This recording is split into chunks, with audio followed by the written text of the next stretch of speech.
Ja nüüd tuleb tänase kontserdi üllatus. Mees, keda kõik akordionimängijad tunnevad kui akordionimängijad. Mees, kes 55 aastat tagasi võitis Karjala Soomes suure auhinna, aga mitte akordionimängust. Mees, kes sellel laval ei ole varem kunagi laulnud ja see on Eduard Eelmann.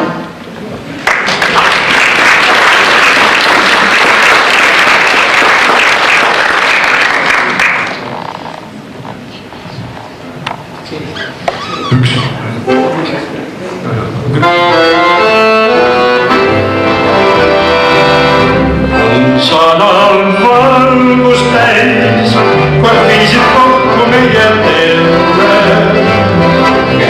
Ja see valgus näis, mis sinna juurde tõi.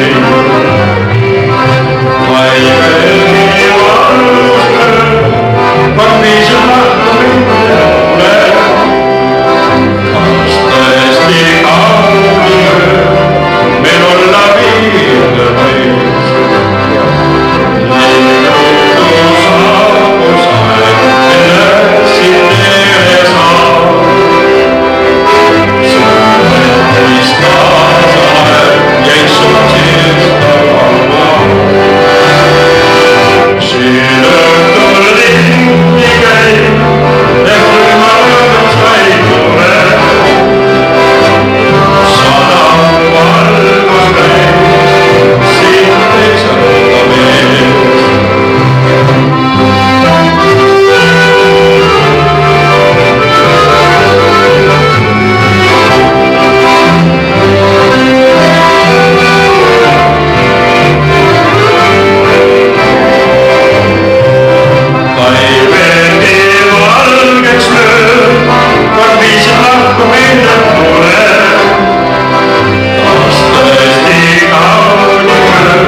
Kätte ja öeldi, et ma pean selle ära laulma.